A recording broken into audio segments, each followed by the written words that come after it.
नमस्कार दोस्तों, आज मैं आपको पंचभीखु स्नान की अंतिम दिन की कहानी सुनाने जा रही हूँ। प्रेम से बोलिए पंचभीखु भगवान की जय हो, विष्णु भगवान की जय हो। पहले सुनते हैं नित्य नियम को पूर्ण करने वाले गणेश भगवान की कहानी। प्रेम से बोलिए गणेश भगवान की जय हो।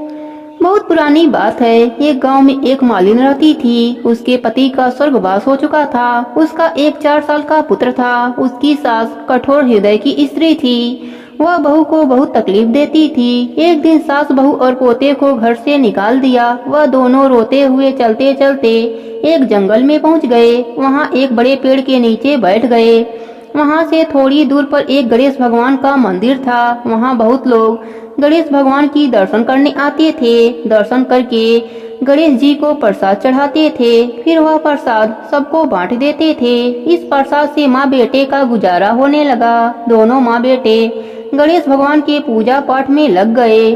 एक दिन उन्होंने सोचा क्यों ना हम भी जंगल से फूल लाकर बेचें। वह रोज जंगल से फूल लाकर उसकी माला बनाकर बेचने लगे। साथ में पूजा की सामग्री और प्रसाद भी बेचने लगे। इससे उनको आमदनी होने लगी। गणेश भगवान की कृपा से आमदनी बढ़ने लगी। जल्दी ही उन्होंने एक मकान और एक दुकान बना लिया। एक दिन उसी नगर के राजा की बेटी मंदिर में पूजा करने आई। मालिन के बेटे को देखकर राजकुमारी उस पर मोहित हो गई और वह उससे विवाह करने की सोचने लगी।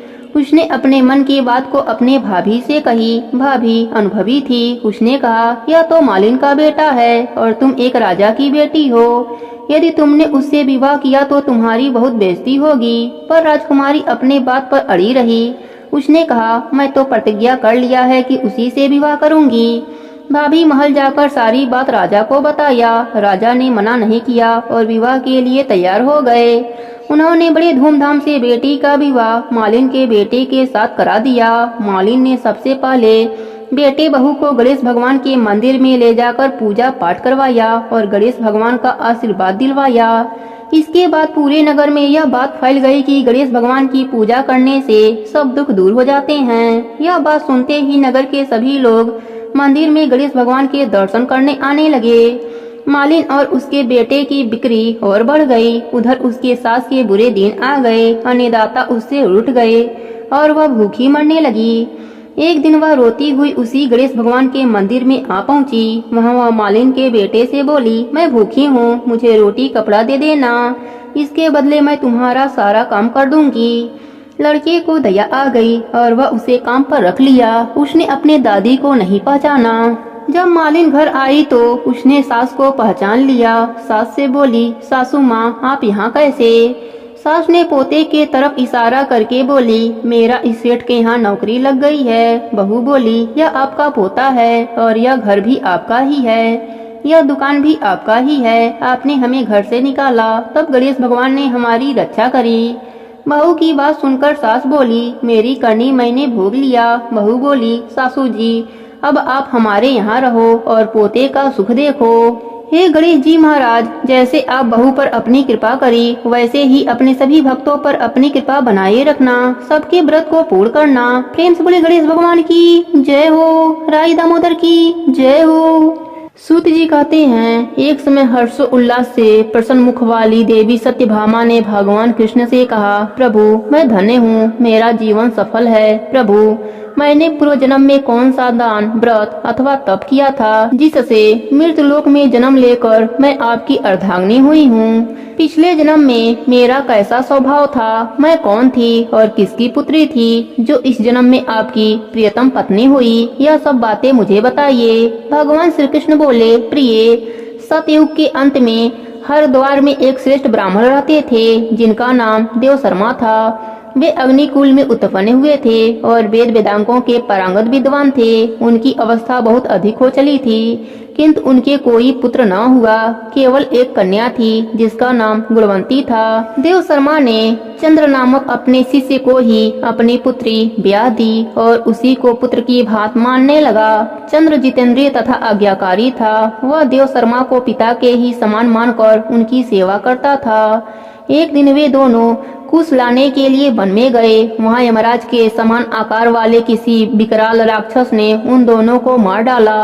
वे दोनों अपने अपने पुण्य के प्रभाव से भगवान विष्णु के लोक में गए। उनके मारे जाने का समाचार सुनकर गुणवंती पिता और पति के वियोग से दुख से पीड़ित होकर करुण स्वर में विलाप करने लगी। उसने घर का सारा सामान बेचकर अपने शक्ति के अनुसार उन दोनों का परलौकिक कर्म संपन्न किया। उसके बाद वह उसी नगर में निवास करने लगी। जीवित रहने पर भी गुणवंती संसार के लिए मर चुकी थी। उसने होश संभालने के बाद से मृत्युपटन 2 व्रतों का विधि पूर्वक पालन किया। एक तो एकादशी का उपवास और दूसरा कार्तिक मास का भली भांति सेवन किया। इस प्रकार गुणवंती प्रतिवर्ष कार्तिक का व्रत किया करती थी। एक समय जबकि वह रुग्धा थी, उसके सारे अंग दुर्बल हो गए थे और ज्वर से वह बहुत पीड़ित थी। किसी तरह धीरे धीरे चलकर गंगा जी में स्नान करने के लिए गई। जो ही जल के भीतर घुसी, शीत से पीड़ित हो कांपती हुई गिर पड़ी। उस व्याकुलता की दशा में ही उसने देखा आकाश से विमान उतर रहा है। मृत्यु के पश्चात वह दिव्य रूप से उस विमान पर बैठकर वैकुंठ लोक को चली गई। कार्तिक व्रत के पुण्य से वह मेरे समीप रहने लगी। तदंतर ब्रह्मा आदि देवताओं की प्रार्थना से जब मैं इस पृथ्वी पर आया, तब मेरे साथ मेरे समस्त पार्षद भी यहाँ आए। बामनी, यह सब यदुवंशी मेरे पार्षदगण ही हैं। पूर्व जन्म के देव शर्मा ही तुम्हारे पिता सत्राजीत हुए और वे चंद्र नामक ब्राह्मण ही इस समय अक्रूर हुए हैं, तथा तुम वही कल्याणमयी गुणवंती हो। कार्तिक व्रत के पुण्य से तुम मेरे लिए अधिक प्रशंसा देने वाली बन गई। पूर्व जन्म में तुमने जो मेरे मंदिर के द्वार पर तुलसी की वाटिका लगा रखी थी, उसी का फल है कि इस समय तुम्हारे आंगन में यह कल्प वृक्ष शोभा पा रहा है। तुमने जो मृत्युपटन कार्तिक व्रत का अनुष्ठान किया है, उसके प्रभाव से तुम्हारा मुझसे कभी भी वियोग नहीं होता। हे भगवान कृष्ण, जैसे आपने सत्यभामा को मान दिया, वैसे ही अपने सभी भक्तों पर अपनी कृपा बनाए रखना। प्रेम से बोले कृष्ण भगवान की जय हो। एक समय की बात है, एक गांव में एक धनवान साहूकार रहता था। उसका भरा पूरा परिवार था। बेटे, बहू और बेटी थी, नाती पोते भी थे। वह बहुत खुश थे। एक समय कार्तिक का महीना आया तो साहूकार की छोटी बहू ने कार्तिक स्नान करने का संकल्प लिया। स्नान के बाद बहू ने सास को कहानी सुनने के लिए कहा। सास ने कहा, बहू, मेरे पास समय नहीं है, अभी पूजा करना है, बच्चों को बाहर ले जाना है, तुम किसी और को अपनी कहानी सुना दो। तब बहू अपने जेठानी के पास गई और उससे कहानी सुनने के लिए कहने लगी। जेठानी ने भी कहानी सुनने से मना कर दिया और कहा, मुझे खाना बनाना और बर्तन धोने हैं। फिर छोटी बहू अपनी दूसरी जेठानी के पास गई और कहा, जीजी, मेरी कहानी सुन लीजिए।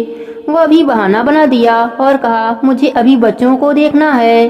फिर वह अपने ननद के पास गई और बोली, ननद रानी, मेरी कहानी सुन लो। तो ननद ने भी मना कर दिया। ननद ने कहा, मेरे ससुराल से बुलावा आया है, मुझे ससुराल जाने की तैयारी करनी है। अब बहू बहुत परेशान हुई। वहाँ से राजा जा रहे थे। छोटी बहू ने सोचा, क्यों ना राजा को अपनी कहानी सुनाऊं। फिर छोटी बहू राजा के पास गई और राजा से बोली, राजन, मेरी कार्तिक मास की कहानी सुन लीजिए। तो राजा ने कहा, मुझे तो पूरा राज्य घूमना है, मेरे पास समय नहीं है। छोटी बहू बहुत निराश हुई। तभी वहाँ उसकी पड़ोसन आती है। तब छोटी बहू अपनी पड़ोसन से कहती है, कहानी सुनने के लिए। तो पड़ोसन कहती है, ठीक है, मैं तुम्हारी कहानी सुनूंगी। तब बहू और पड़ोसन दोनों मिलकर बढ़िया तरीके से पूजा करते हैं और कहानी कहते सुनते हैं। पूरा महीना दोनों मिलकर यही नियम किए। छोटी बहू कहानी कहती और पड़ोसन कहानी सुनती। छोटी बहू का कार्तिक स्नान का संकल्प पूरा हुआ। जिस दिन उसने व्रत का उद्यापन किया, उसी दिन देवयोग से उसकी जिंदगी का अंतिम दिन था। भगवान ने उसे लाने के लिए वैकुंठ से विमान भेजा। वैकुंठ से विमान आया देख छोटी बहू की सास भागकर उसके पास आई और बोली, मुझे भी तुम्हारे साथ जाना है। लेकिन बहू ने मना कर दिया। बहू ने अपने सास से कहा, आपको तो पूजा करना है और गांव में बच्चों को खिलाने ले जाना है, आप मेरे साथ कैसे आ सकती हैं। फिर बड़ी जेठानी आती है तो बहू कहती है, आप मेरे साथ कैसे चल सकती हैं, आपको तो खाना बनाना है। फिर छोटी जेठानी आती है, उससे भी छोटी बहू कहती है कि आपको तो बच्चे संभालने हैं, आप कैसे आ सकती हैं। इसके बाद ननद आती है। तब बहू ने कहा, तुम्हें तो ससुराल जाना है, उसकी तैयारी कर रही हो, तुम कैसे जा सकती हो। फिर राजा जी आए और कहा, मैं चलूंगा तुम्हारे साथ। लेकिन बहू ने उन्हें भी मना कर दिया और कहा, आपको तो पूरा राज्य घूमना है, आप मेरे साथ कैसे चल सकते हैं। आखिरी में बहू की पड़ोसन आती है और कहती है, मैं चलूंगी तुम्हारे साथ। तब वह कहती है, हाँ तुम चलो मेरे साथ, क्योंकि तुम ही तो हो जिसने कार्तिक के पूरे महीने में मेरी कहानी सुनी हो। छोटी बहू और पड़ोसन दोनों विमान में बैठकर बैकुंठ जाने लगे। तभी रास्ते में बहू को घमंड आने लगा। वह मन में सोचती है कि मैंने पूरे महीने स्नान किया और कहानी कही, इसलिए मुझे बैकुंठ का वास मिल रहा है। लेकिन मेरी पड़ोसन ने तो केवल कहानी ही सुनी है, स्नान नहीं किया, फिर भी मेरे वजह से इसे भी बैकुंठ का वास मिल रहा है। बहू यह विचार मन में सोचे जा रही थी। अचानक भगवान ने उसे विमान से नीचे फेंक दिया। तब बहू ने भगवान से पूछा, प्रभु मेरा अपराध तो बताइए कि आपने ऐसा क्यों किया। तब भगवान ने कहा, तुम्हें अभिमान हो गया, इसलिए तुम यही मृत्यु लोक में रहो। अब तुम फिर से कार्तिक आने वाले 3 साल तक कार्तिक स्नान करना और कहानी कहना, तभी तुम्हें बैकुंठ की प्राप्ति होगी। और भगवान पड़ोसन को बैकुंठ लोक ले गए, क्योंकि पड़ोसन ने बिना स्वार्थ के कहानी सुनी थी। अब छोटी बहू को अपनी गलती का एहसास हुआ।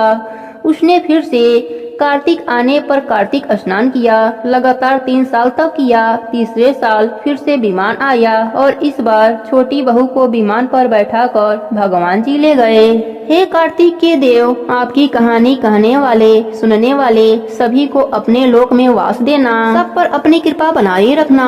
प्रेम से बोलिए राई दामोदर की जय हो, कार्तिक की देव की जय हो, पंचभीखु भगवान की जय हो। एक समय की बात है, एक गांव में एक बुढ़िया माई रहती थी। वह कार्तिक मास में नित्य नदी पर स्नान करती और तुलसी माता को सींचती और तुलसी माता से कहती, तुलसी माता सबकी दाता, मैं बिरला सींचूं, तू कर निस्तार मेरा। तुलसी माता अड़ुआ दे, लडुआ दे, पीताम्बर की धोती दे, मीठा मीठा ग्रास दे, बैकुंठ का वास दे, चटके की चाल दे, पटके की मौत दे, चंदन की गांठ दे, झालर की झंकार दे, साई का रस दे, दाल भात का जीवन दे, 11 की मौत दे और कृष्णा की कांधा भी दे दे। बुढ़िया माई रोज तुलसी सींचने के बाद यही बात कहती थी। उसकी बात सुनकर तुलसी माता सूखने लगी।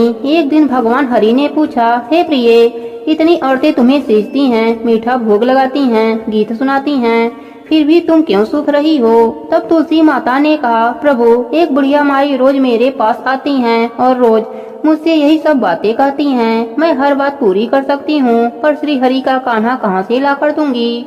तब भगवान हरि बोले, जब वह मरेगी तब कान्हा देने मैं स्वयं आ जाऊंगा। प्रिय तुम चिंता मत कर। कुछ दिनों के बाद बुढ़िया माई का देहांत हो गया। बुढ़िया माई के अंतिम संस्कार के लिए गांव के कुछ लोग बुढ़िया माई के मृत शरीर को उठाने लगे, तो वह बुढ़िया माई इतनी भारी हो गई कि किसी से भी नहीं उठती। सब गांव वाले बोलने लगे कि बुढ़िया माई तो अपने पूरे जीवन में पूजा पाठ किया था, फिर भी यह इतनी भारी कैसे हो गईं। तभी उधर से बूढ़े ब्राह्मण के रूप में भगवान हरि स्वयं वहाँ आए और पूछने लगे, क्या हुआ। तब सभी कहने लगे, बुढ़िया माई का शरीर उठ नहीं रहा है, लगता है यह पाप भी बहुत करती थीं, इसलिए यह मरने के बाद भारी हो गई हैं। तब भगवान के रूप में प्रभु बोले, मुझे इसके कानों में एक बात कहने दो, शायद उठ जाए। लोग बोले, ठीक है, आप भी प्रयास कर लो। भगवान बुढ़िया माई के कानों में कहने लगे, बुढ़िया माई मन की निकाल ले, अड़ुआ ले, गडुआ ले, पीताम्बर की धोती ले, मीठा मीठा ग्रास ले, बैकुंठ का वास ले, चटके की चाल ले, पटके की मौत ले, चंदन की गांठ ले, झालर की झंकार ले, दाल भात का जीवन ले, एकादशी की मौत ले और ले श्री हरि का कान्हा भी ले ले। इतना कहते ही बुढ़िया माई हल्की हो गई। भगवान अपने कन्हा पर उसे ले गए। बुढ़िया माई को मुक्ति मिल गई और वह श्री हरि के साथ बैकुंठ लोक को चली गई। हे तुलसी माता, जैसे आपने बुढ़िया माई पर अपनी कृपा करी, वैसे ही अपने सभी भक्तों पर अपनी कृपा बनाए रखना। प्रेम से बोली तुलसी माता की जय हो, विष्णु भगवान की जय हो। किसी गांव में एक साहूकार रहता था। उसका एक बेटा और एक बहू थी। बहू बहुत ही संस्कारिक, आदर्श और पतिव्रता स्त्री थी। पूरे घर का काम बहुत अच्छे से संभाल लेती थी। वह बहुत सुंदर भी थी। बहू किसी भी पर पुरुष के सामने नहीं जाती थी। पुण्य कर्मों में, पूजा पाठ, दान में उसकी रुचि थी। हर वर्ष कार्तिक स्नान व्रत जरूर करती थी। कोई पर पुरुष ना देख ले, वह उजाला होने से पहले ही स्नान कर लेती थी। एक बार उस नगर के राजा के बेटे ने भी कार्तिक स्नान करने का विचार किया। वह सुबह जब गंगा जी के घाट पर आया तो देखता है कि घाट गीला है। वह हैरान होकर सोचने लगा, मैं इतनी सुबह स्नान के लिए आया हूँ, मुझसे भी पहले कौन स्नान करके चला गया। अब रोज यही होता, जब वह आता तो देखता घाट गीला है। कार्तिक महीने के अंतिम 6 दिन बचे थे। उसी दिन साहूकार की बहू स्नान करके वापस जा रही थी। उसी समय राजा का बेटा स्नान के लिए आ रहा था। आवाज सुनकर बहू जल्दी जल्दी जाने लगी, लेकिन जल्दबाजी में वह अपना माला और मोजरी वहीं घाट पर छोड़ आई। राजा का बेटा जब घाट पर पहुंचा तो वह घाट पर माला व मोजरी देखी। वह समझ गया कि कोई स्त्री है जो मुझसे पहले स्नान करने आती है। राजकुमार ने माला व मोजरी को हाथ में उठा लिया और सोचने लगा, जिस स्त्री की माला और मोजरी इतनी सुंदर है वह खुद कितनी सुंदर होगी। उसके मन में पाप आ गया। उसने पूरे गांव में घोषणा करा दिया कि जिस स्त्री की यह माला और मोजड़ी है वह 5 रात मेरे पास आएगी। सारे गांव में थू थू होने लगी, लेकिन राजा का बेटा है, कोई बात टाल ही नहीं सकता था। साहूकार की बहू ने राजा के बेटे को संदेश पहुंचाया, यह माला और मोजड़ी मेरी है। मैं 5 रात गंगा जी के घाट पर आऊंगी, वहाँ मुझसे जो कहना है कह लेना। साथ ही एक साक्षी भी लाना जो यह देख सके कि मैं 5 रातों तक वहाँ आई थी। राजा के बेटे ने कहा, इस परम सुंदरी को तो मैं ही देखूंगा, और अपने साथ एक बोलने वाला तोता को पिंजरे में घाट के किनारे पेड़ में टांग दिया और खुद वहाँ बैठकर उस स्त्री के सपने सजोने लगा। बहू रात को जब घाट पर आई, पहला पैर रखा और बोली, हे कार्तिक के ठाकुर, राई दामोदर, 5 पांडु, 6वें नारायण, भिक्खुम राजा, मुझ पर कृपा करो, मेरी लाज रखो, उस पापी को नींद आ जाए। तभी राजा के बेटे को नींद आ गई। बहू नहा धोकर जब जाने लगी तब तोते से बोली, सुबह सुबह सुबह तेरे पग डालूंगी नेवर साग, भरियो मेरे देवर। सुबह ने कहा, ठीक है भाभी, मैं तेरी साख रखूंगा। वह चली गई। तब राजा का बेटा हड़बड़ा कर उठा और सुबह से पूछा, वह आई थी क्या, कैसी थी? सुबह बोला, आभा की सी बिजली, होली की सी झल, केले की सी कामनी, गुलाब का सा रंग। अगले दिन राजा का बेटा सोचा, आज मैं अपनी अंगुली में चीरा लगा लेता हूँ, दर्द के मारे मुझे नींद नहीं आएगी। वह अपनी अंगुली चीरकर वहाँ लेट गया। बहू आई और उसी तरह प्रार्थना करने लगी और राजकुमार को फिर से नींद आ गई। वह स्नान करके चली गई। राजकुमार ने फिर तोते से पूछा तो उसने फिर से वही सारी बातें दोहरा दिया। अगले दिन राजकुमार ने आंखों में मिर्ची डालकर बैठ गया। बहू आई, उसी तरह प्रार्थना करने लगी। भगवान के प्रभाव से राजकुमार को फिर से नींद आ गई। जब वो स्नान करके चली गई तब राजकुमार उठा और फिर से तोते से पूछा। तोते ने वही सारी बातें उसे बता दिया। चौथे दिन राजकुमार ने बिना बिस्तर के बैठा कि बिस्तर की गर्मी से मुझे नींद आ जाती है। बहू आई, उसने फिर से प्रार्थना करी, स्नान करके फिर से चली गई। राजकुमार फिर उठा तो तोते से पूछा। तोते ने फिर से वही सारी बातें बता दिया। अगले दिन राजकुमार अंगीठी जलाकर बैठ गया। साहूकार की बहू आई, प्रार्थना करी कि भगवान 4 रातें तो निकाल दिया, अब यह अंतिम रात है, इसे भी निकाल दो। भगवान ने फिर उसकी बात रखी और राजकुमार को फिर से नींद आ गई। जब वह जाने लगी तो तोते से बोली, इस पापी से कह देना कि 5 रातें पूरी हो गई हैं, वह मेरी माला और मोजड़ी मेरे घर भिजवा दे। जब राजकुमार की आंख खुली तो तोते से पूछा, क्या वह आई थी? तोता बोला, हाँ आई थी, और उसने अपनी माला और मोजड़ी मंगवाई है। यह सुनकर राजकुमार सोचने लगा कि वह तो सत की थी, तभी तो भगवान ने उसका सत रखा। कुछ दिनों के बाद राजकुमार को कोढ़ हो गया। राजा ने ब्राह्मणों को बुलाकर पूछा, मेरे बेटे के शरीर क्यों जल रहे हैं? उसने तो कार्तिक स्नान भी किया है। तब ब्राह्मणों ने बताया, इसने पतिव्रता स्त्री पर बुरी नजर डाली है, इसलिए ऐसा हुआ है। राजा ने इसका उपाय पूछा तो ब्राह्मणों ने कहा, जब यह उस साहूकार की बहू को धर्म की बहन बनाएगा और रोज उसके नहाए हुए जल से स्नान करेगा, तभी इसका यह कोढ़ ठीक हो सकता है। राजा माला व मोजड़ी लेकर साहूकार के घर गया और बोला, यह माला आपकी बहू की है, इसे ले लो और अपने बहू के नहाए हुए जल से मेरे बेटे को नहला दो।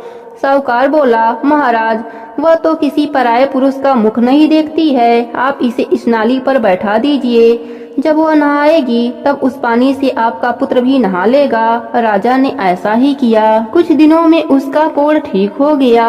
हे पंचभिखु देवता, जैसे आपने साहूकार की बहू का सत रखा वैसे ही सभी का सत रखना, और जो भी यह कहानी कहे सुने या हुंकारा भरे उस पर भी अपनी कृपा बनाए रखना।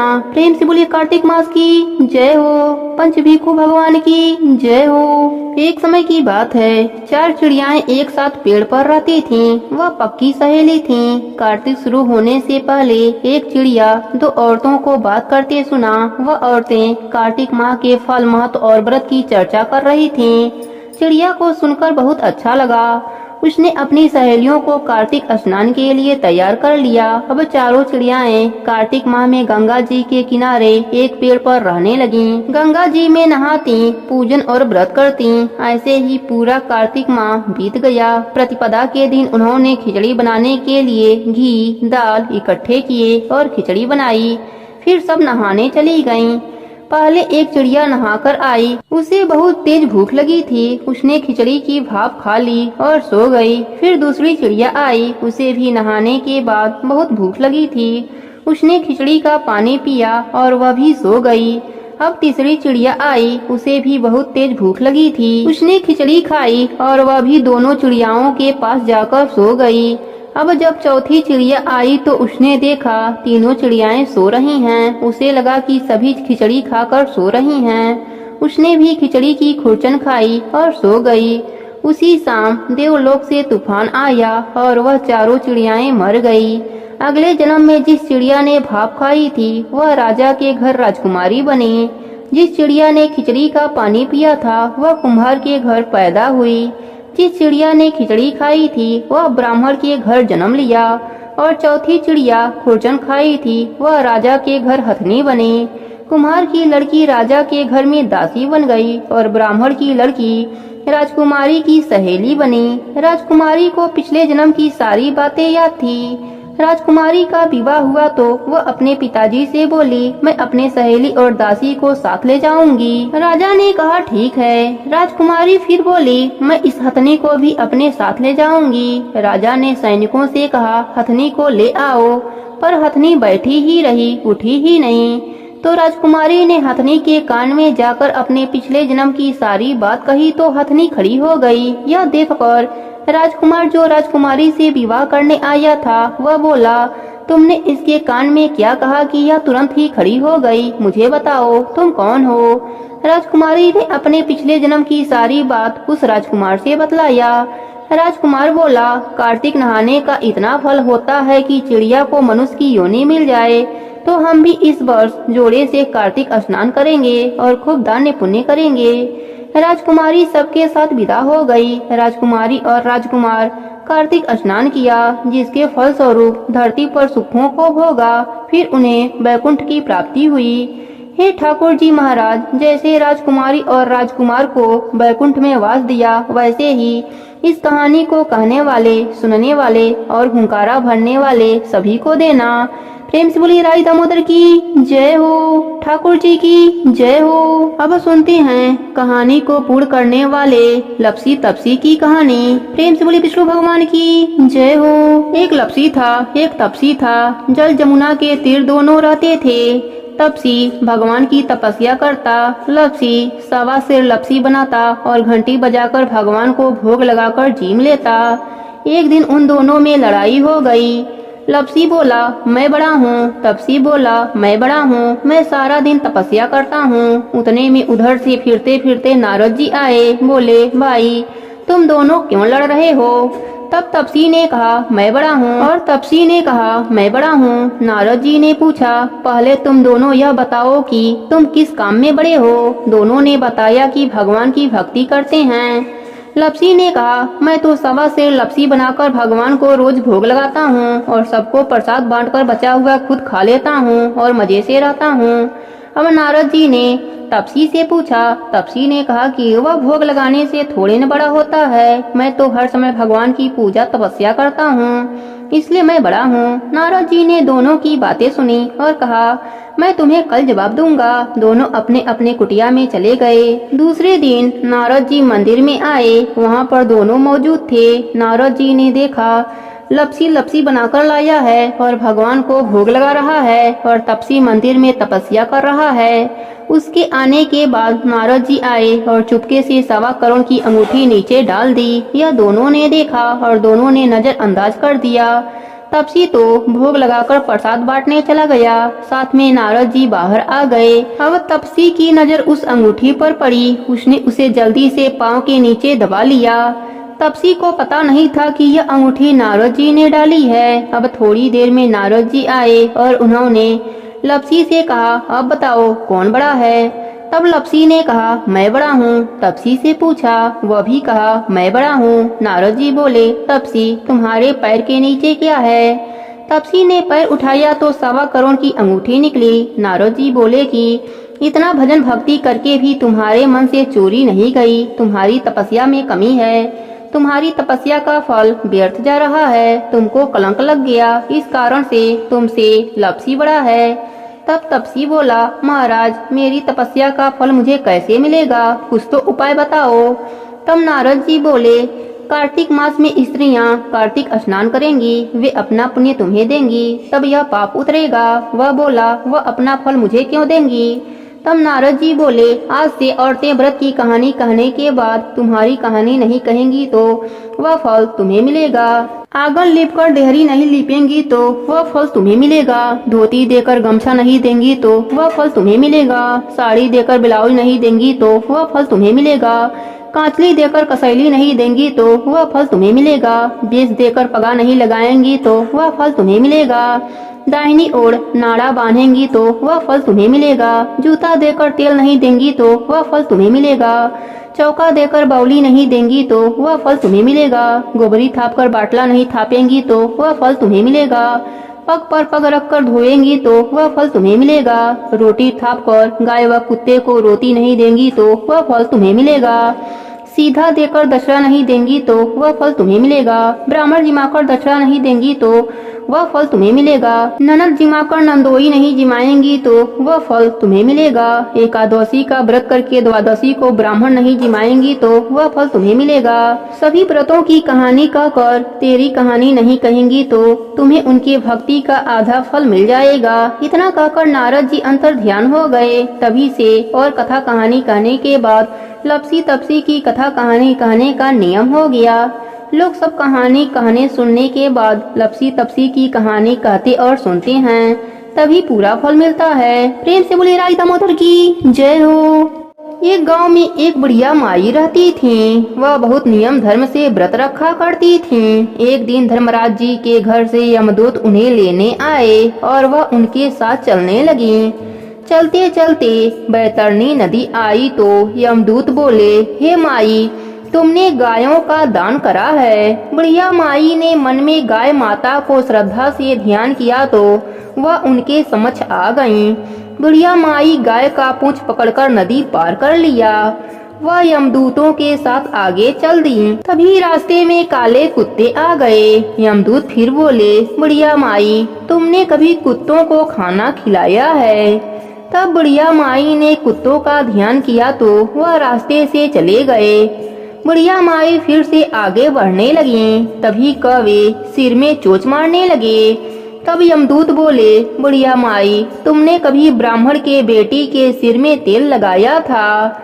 बुढ़िया माई ने ब्राह्मण के बेटी का ध्यान किया तो कौवे चोंच मारना बंद कर दिए। बुढ़िया माई फिर से आगे बढ़ी। तब चित्रगुप्त जी ने यमदूतों से कहा कि आप किसे लेकर आ गए। बुढ़िया ने दान पुण्य तो बहुत किया है, लेकिन धर्मराज जी का कुछ भी नहीं किया है, इसलिए आगे का द्वार इसके लिए बंद है। सारी बात सुनने के बाद बुढ़िया माई बोली कि आप सिर्फ 7 दिन के लिए फिर मुझे वापस धरती पर भेज दो। मैं धर्मराज जी का व्रत करूंगी और कहानी सुनकर फिर वापस आ जाऊंगी। बुढ़िया माई वापस धरती पर आ गईं। अब गांव वाले उसे भूतनी समझकर अपने दरवाजे बंद कर दिए। जब वह अपने घर गई तो उसके बेटे बहू ने भी अपना दरवाजा बंद कर दिया। बुढ़िया माई ने कहा, मैं भूतनी नहीं हूँ, मैं तो धर्मराज जी की आज्ञा से धरती पर 7 दिन के लिए वापस आई हूँ। मैं इन 7 दिनों में धर्मराज जी का व्रत कर उनका कहानी सुनूंगी, जिससे मुझे परलोक में जगह मिल जाएगी। बुढ़िया माई की बात सुनकर उसके बेटे बहू ने सारी पूजा की सामग्री एकत्रित कर दी। लेकिन जब बुढ़िया माई कहानी कहती तब वह हुंकारा नहीं भरते थे। फिर वह बुढ़िया माई पड़ोसन को कहानी सुनाती है और वह कहानी सुनकर हुंकारा भरती है। 7 दिन के पूजा व्रत और उद्यापन के बाद जब धर्मराज जी ने बुढ़िया माई को लेने के लिए विमान भेजते हैं तो स्वर्ग का विमान देखकर उसके बहू बेटे के साथ सारे गांव वाले भी स्वर्ग जाने के लिए तैयार हो जाते हैं। बुढ़िया माई ने कहा कि तुम कहाँ तैयार हो रही हो? मेरी कहानी तो केवल पड़ोसन सुनी है, उसी ने हुंकारा भरा है, इसलिए वही साथ जाएगी। सभी गांव वाले बुढ़िया माई से धर्मराज जी की कहानी सुनने का विनती करते हैं। तब बुढ़िया माई उन्हें कहानी सुनाती है। कहानी सुनने के बाद सारे ग्रामवासी विमान में बैठकर स्वर्गलोक में जाते हैं। सबको देखकर धर्मराज जी कहते हैं, मैं तो विमान सिर्फ बुढ़िया के लिए भेजा था। बुढ़िया माई कहती है, हे प्रभु, मेरा जो भी पुण्य है उसमें से आधा गांव वालों को दे दिया जाए। इस प्रकार धर्मराज जी सबको स्वर्गलोक में जगह दे देते हैं। हे धर्मराज जी, अपने सभी भक्तों पर अपनी कृपा बनाए रखना। कहानी अधूरी हो तो पूरी करना, पूरी हो तो मान रखना। प्रेम से बोलिए धर्मराज जी की जय हो।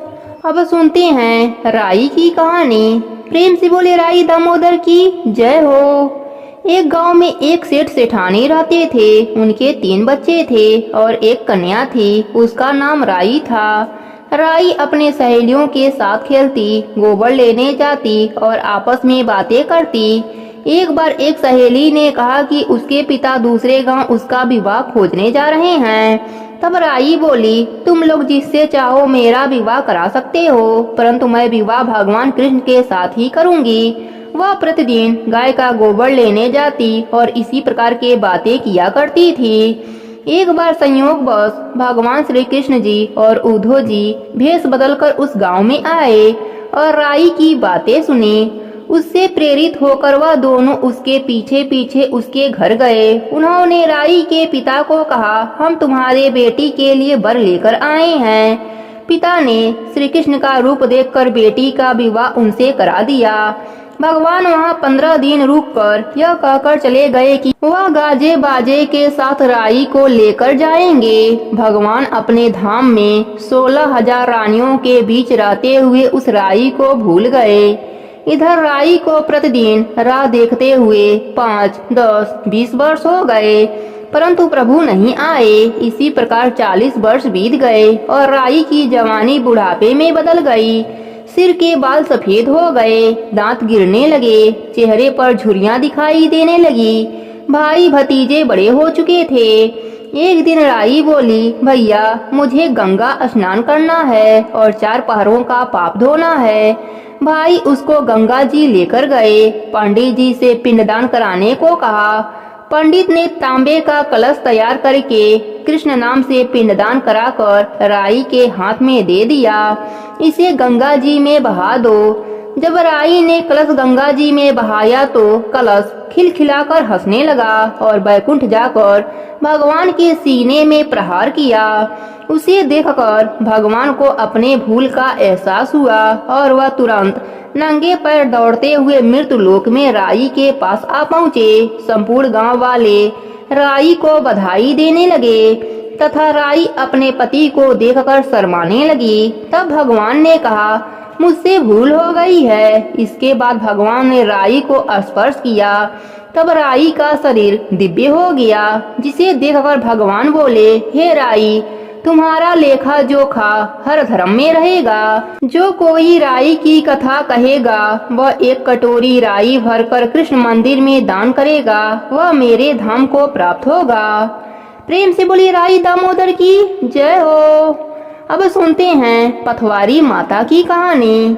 प्रेम से बोलिए पथवारी माता की जय हो। एक समय की बात है, एक बुढ़िया थी, उसके 4 बेटे और 4 बहुएं थीं।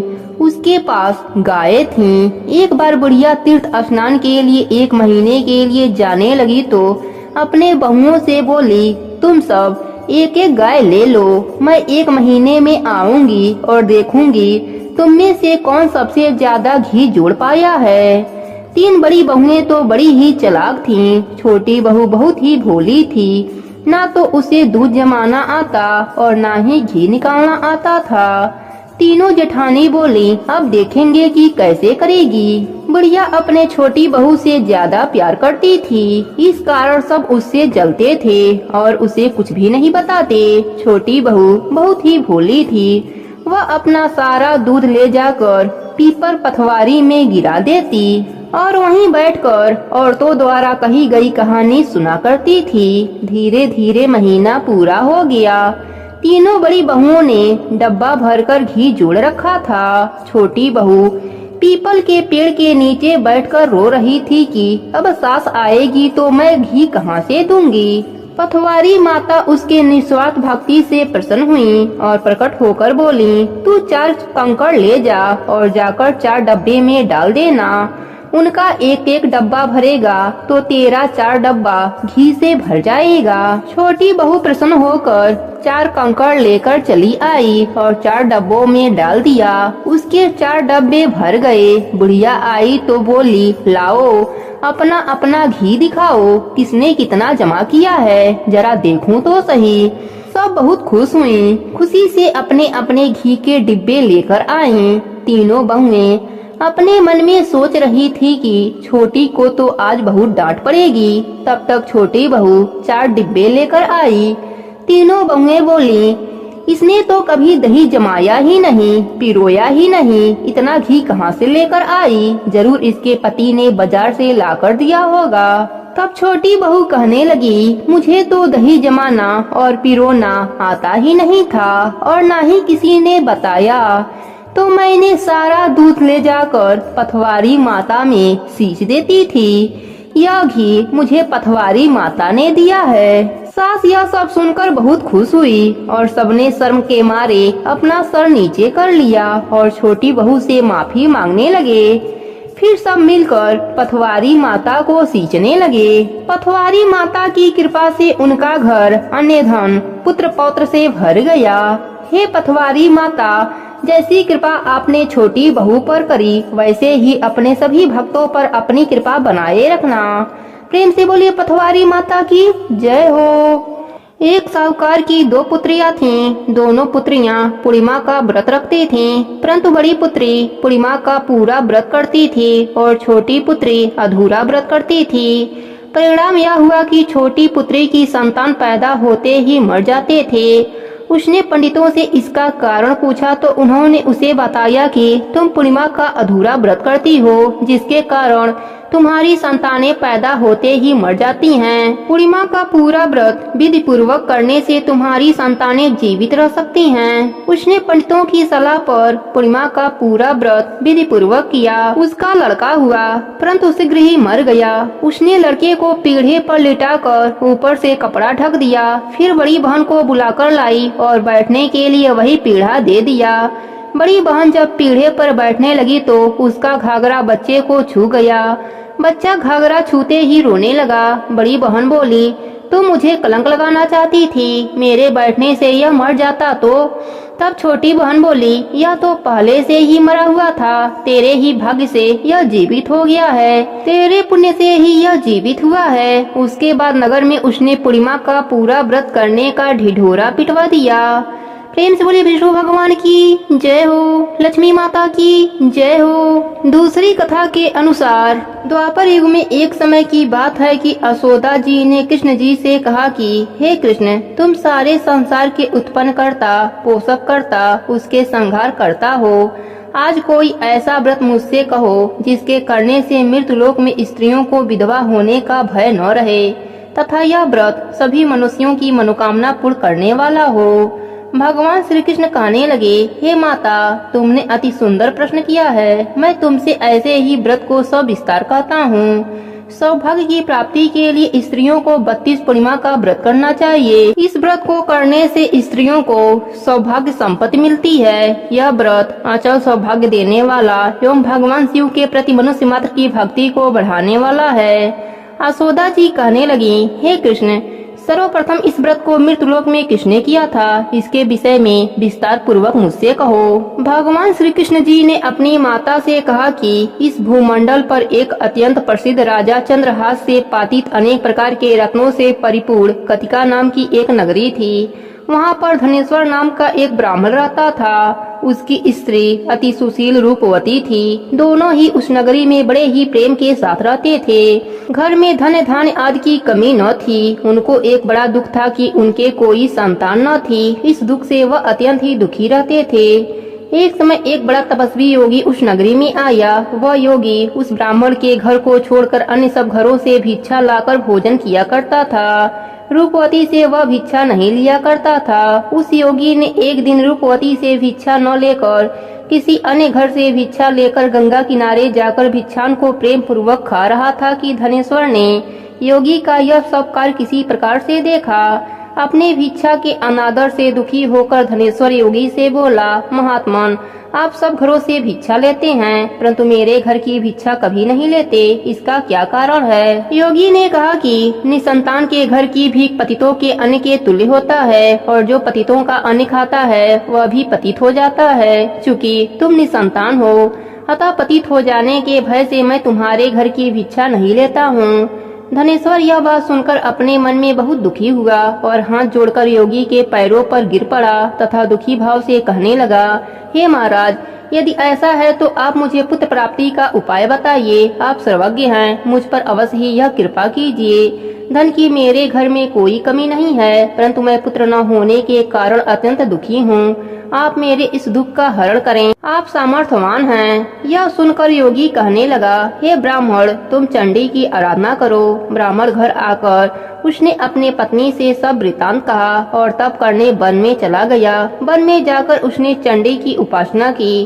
चंडी ने 16वें दिन उसको सपने में दर्शन दिया और कहा कि हे धनेश्वर, जाओ, तेरा पुत्र होगा परंतु वह 16 वर्ष की आयु में मृत को प्राप्त हो जाएगा। ब्राह्मण ने हाथ जोड़कर कहा, माँ, कोई ऐसा उपाय बताइए जिससे मेरा पुत्र अल्पायु न रहे।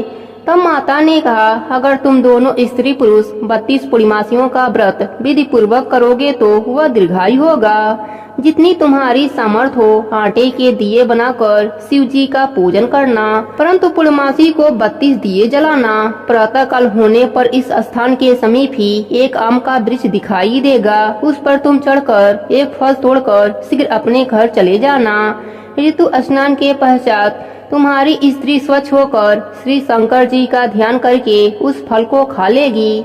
तब भगवान शिव जी की कृपा से तुम्हारी पत्नी को गर्भ रह जाएगा। इतना कहकर माता अंतर ध्यान हो गयीं। जब वह ब्राह्मण प्रातः काल उठा तो उसने उस स्थान के पास ही एक आम का वृक्ष देखा जिस पर एक अत्यंत सुंदर आम का फल लगा हुआ था। उस ब्राह्मण ने उस आम के वृक्ष पर चढ़कर उस फल को तोड़ने का प्रयास किया परंतु वृक्ष पर कई बार प्रयत्न करने पर भी वह न चढ़ पाया।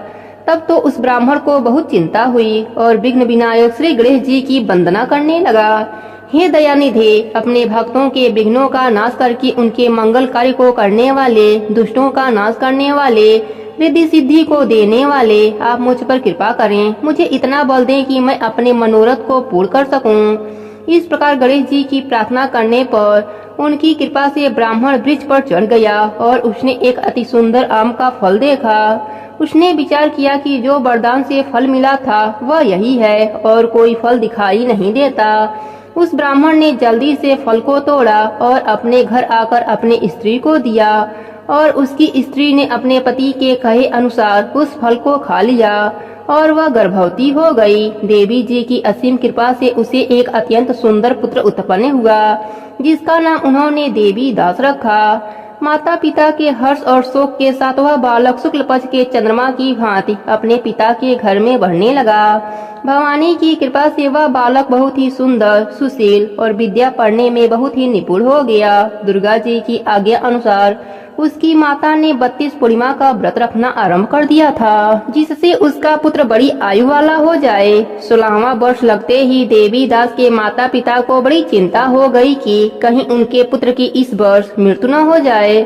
इसलिए उन्होंने अपने मन में विचार किया कि यदि यह दुर्घटना उनके सामने हो गई तो वह कैसे सहन कर सकेंगे। तब उन्होंने देवी दास के मामा को बुलाकर कहा कि देवी दास 1 वर्ष तक काशी में जाकर विद्या अध्ययन करेगा और उसको कभी भी अकेला मत छोड़ना और 1 वर्ष के बाद उसको घर लाना। ब्राह्मण और उसकी पत्नी ने अपने पुत्र की मंगल कामना के लिए दुर्गा माता की आराधना और पूर्णिमा का व्रत करना आरंभ कर दिया था।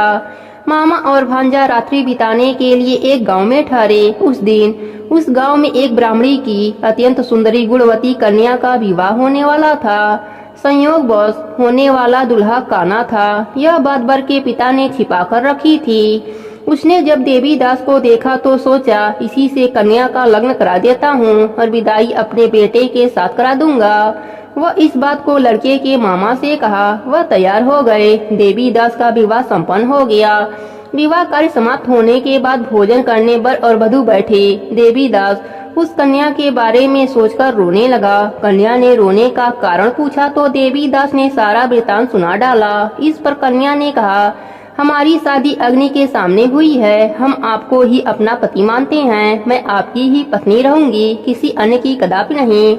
तब देवी दास ने कहा, ऐसा मत कहिए, क्योंकि मेरी आयु बहुत थोड़ी है। मेरे मरने के बाद आपकी क्या गति होगी। परंतु कन्या ढेर विचारों वाली थी। वह बोली, जो आपकी गति होगी वही मेरी भी गति होगी। हे स्वामी, आप रोना बंद कीजिए और भोजन ग्रहण कर लीजिए। देवी दास जब जाने लगा तो 3 नगों वाली अंगूठी अपने पत्नी को दिया और बोला, हे प्रिय, मैं काशी जा रहा हूँ। और वह काशी चला गया।